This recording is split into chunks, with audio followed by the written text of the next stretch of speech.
बिस्मिल्लाहिर्रहमानिर्रहीम। अस्सलाम वालेकुम स्टूडेंट्स, क्या हाल है आप सबके। उम्मीद करता हूँ आप सब लोग जहाँ होंगे खैरियत से होंगे और खुश होंगे।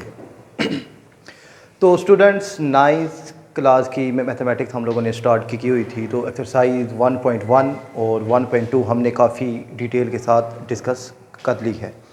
अगर वो वीडियोज़ आपने नहीं देखी तो उनके जो लिंक्स हैं वो मैं डिस्क्रिप्शन में दे दूँगा, तो आप वो वीडियोज़ भी लाजमी देखिए, क्योंकि जो चैप्टर है हमारा उसका नाम है मैट्रिक्स या मैट्रिसेस। तो उनकी जो बेसिक्स हैं वो हमने एक्सरसाइज 1.1 और 1.2 में डिस्कस किए हैं। तो आज हम एक्सरसाइज 1.3 को डिस्कस करेंगे, और उसको डिस्कस करने से पहले आपसे रिक्वेस्ट है कि अगर अभी तक आपने हमारे चैनल को सब्सक्राइब नहीं किया तो हमारे चैनल को सब्सक्राइब भी कर दीजिए, और साथ ही बेल आइकन को भी ऑन कर लीजिए, ताकि आने वाली जो न्यू हमारी वीडियोस हैं वो उनका नोटिफिकेशन आपको मिल सके। तो अपनी एक्सरसाइज शुरू करते हैं 1.3। तो 1.3 एक्सरसाइज शुरू करने से पहले इनके अंदर कुछ बेसिक्स हैं। बेसिक्स वो क्या हैं कि वो इस एक्सरसाइज में वो हमसे बेसिकली ये पूछ रहा है कि कौन से मैट्रिक्स ऐसे हैं कि जो आपस में ऐड या सब्ट्रैक्ट हो सकते हैं। तो याद रखिएगा कि हमने लास्ट एक्सरसाइज में डिस्कस किया था एक order of matrix. Order of matrix. अब ये ऑर्डर ऑफ मैट्रिक्स जो है ये एडिशन और सब्ट्रैक्शन में काफ़ी जो है अहम रोल वो प्ले करता है। क्यों कि अगर आपका एक मैट्रिक्स 2/2 का है तो ये 2/2 का मैट्रिक्स भी ऐड 2/2 के मैट्रिक्स में ही होगा, और अगर इसको सब्ट्रैक्ट करना है तो तब भी मैट्रिक्स का जो ऑर्डर है वो सेम होना चाहिए।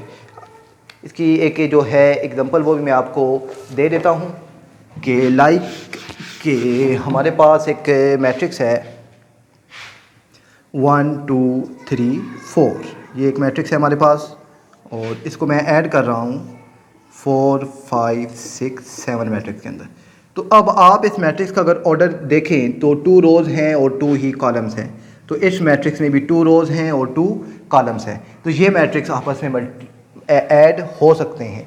यहाँ पे एक और अगर मैं रो ऐड कर लूँ तो ये मैट्रिक्स आपस में ऐड नहीं हो सकते। तो एडिशन और सब्ट्रैक्शन के लिए मैट्रिक्स का ऑर्डर सेम होना लाजमी है। तो अब जो एक्सरसाइज 1.3 का जो क्वेश्चन नंबर 1 है उसमें उसने यही पूछा है कि which of the following matrices are conformable for addition. ये कौन कौन से मैट्रिक्स ऐसे हैं कि जो आपस में ऐड हो सकते हैं। तो आप जो है वो मैट्रिक्स ए को अगर देखें तो उसका ऑर्डर है 2/2 का, और इसके बाद आप मैट्रिक्स ई को देखें तो उसका ऑर्डर भी 2/2 का है। तो ये दोनों आपस में ऐड हो सकते हैं। नेक्स्ट है कि बी का ऑर्डर है हमारे पास 2/1 का। तो आप फिर एक और मैट्रिक्स देखें डी, तो ये भी इसका जो ऑर्डर है वो भी 2/1 का है। तो ये भी आपस में ऐड हो सकते हैं। तो सी और एफ जो है ये आपस में ऐड होंगे, क्योंकि इन दोनों का ऑर्डर हमारे पास 3/2 का है। तो अब जो क्वेश्चन नंबर 2 है उसको डिस्कस करते हैं। ये क्वेश्चन नंबर जो 2 है वो क्या है कि find the additive inverse of following matrices. अब एडिटिव इनवर्स क्या होता है। तो स्टूडेंट्स ये याद रखिएगा कि एडिटिव इनवर्स का मतलब क्या होता है कि आप एक नंबर के अंदर ऐसी वैल्यू को ऐड करें कि उन दोनों का जो सम है वो ज़ीरो आ जाए। यानी अगर इसको दूसरे अल्फाज में देखा जाए तो आप मैट्रिक्स का नेगेटिव मैट्रिक्स फाइंड करें और उन दोनों को आपस में ऐड कर दें। लाइक मेरे पास एक मैट्रिक्स है, मैं वो लिखता हूँ, और मैं ये जो एग्जांपल है ये बुक से ही देखता हूँ 2 4 -2 1 2 4 -2 और 1। ये हमारे पास एक मैट्रिक्स है। तो अब वो कहता है कि इसका एडिटिव इनवर्स क्या होगा। तो एडिटिव इनवर्स का क्या होगा, तो आपने जस्ट इसका नेगेटिव मैट्रिक्स फाइंड आउट करना है। यानी आपके पास ए की वैल्यू है तो आपने -a फाइंड आउट करना है। तो अब ये बाहर माइनस है तो ये माइनस इन सब के साइंस को चेंज कर देगा। यहाँ पे साइन है प्लस, यहाँ भी प्लस और यहाँ भी प्लस। तो ये प्लस माइनस हमारे पास -2 हो जाएगा, और ये प्लस माइनस ये हमारे पास -4, ये माइनस माइनस हमारे पास +2 हो जाएगा, और ये प्लस माइनस -1 हो जाएगा। तो एडिटिव इनवर्स का मैंने आपको बताया कि आंसर हमेशा ज़ीरो होता है। तो अब ये आंसर ज़ीरो ही होगा, क्योंकि आप ए के अंदर अगर माइनस ए को ऐड करते हैं, या तो आप इस माइनस ए को किसी और मैट्रिक्स का नाम भी दे सकते हैं, यानी आप बी भी इसको नाम दे सकते हैं। तो यहाँ पे ए माइनस ए का आंसर क्या आ जाएगा, आप यहाँ देखें कि हमारे पास जो ए है, अच्छा इसको चलो लिख लेते हैं इसको। ए है मेरे पास 2 4 -2 1 और फिर माइनस है बी, यानी सॉरी हम इनको आपस में ऐड कर रहे हैं। तो यहाँ पे साइन जो है वो एडिशन का अगर आप लगाते हैं तो a प्लस माइनस ए, तो ये प्लस माइनस माइनस हो जाएंगे। तो जब प्लस फिर क्या है, ये मेरे पास -2 -4 +2 और -1। तो अब अगर आप इनको ऐड करें तो आप देखेंगे ये +2 और ये -2 दोनों आपस में क्या हो जाएंगे, +2 -2 0। ये 4 और ये -4 इनका आंसर भी 0, ये -2 +2 का आंसर भी 0, ये +1 और -1 का आंसर भी हमारे पास 0 आ जाएगा। तो ये होता है एडिटिव इन्वर्स, कि आप मैट्रिक्स का नेगेटिव मैट्रिक्स फाइंड करें और इन दोनों को आपस में ऐड कर दें और उनका आंसर 0 आ जाए। तो इसी तरह जो है क्वेश्चन नंबर 2, उसमें हमने एडिटिव इन्वर्स ही फाइंड आउट करना है। तो उसको फाइंड करने का जो मेथड है वो ये है। अब क्वेश्चन नंबर जो 3 है उसमें क्या है कि हमारे पास कुछ मैट्रिक्स गिवन हैं, वो मैट्रिक्स मैं लिख लेता हूँ और फिर मैं आपको दिखाता हूँ कि हमारे पास जो मैट्रिक्स हैं वो क्या हैं।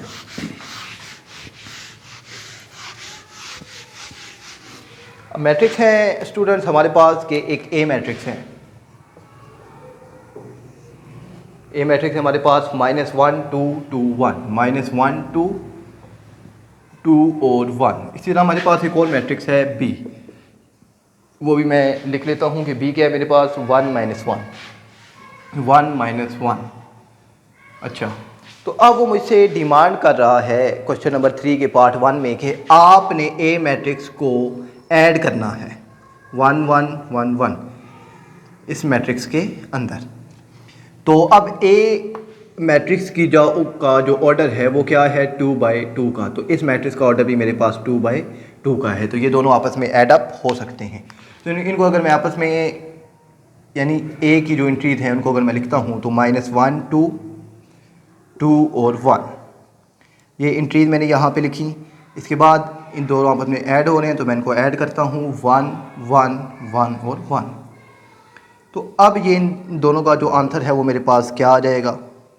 तो फर्स्ट एंट्री फर्स्ट में ऐड होती है -1 + 1, सेकंड वाली सेकंड के अंदर 2 + 1, थर्ड वाली थर्ड के अंदर 2 + 1 और 1 + 1। तो इसका आंसर क्या आ जाएगा मेरे पास 0, क्योंकि प्लस माइनस कैंसिल, यहाँ पे 3, यहाँ पे 3 और यहाँ पे मेरे पास आंसर आ जाएगा 2 आ जाएगा। तो ये मैंने इसको ऐड कर लिया है। तो एक बी वाला भी देख लेते हैं कि बी की डिमांड क्या है।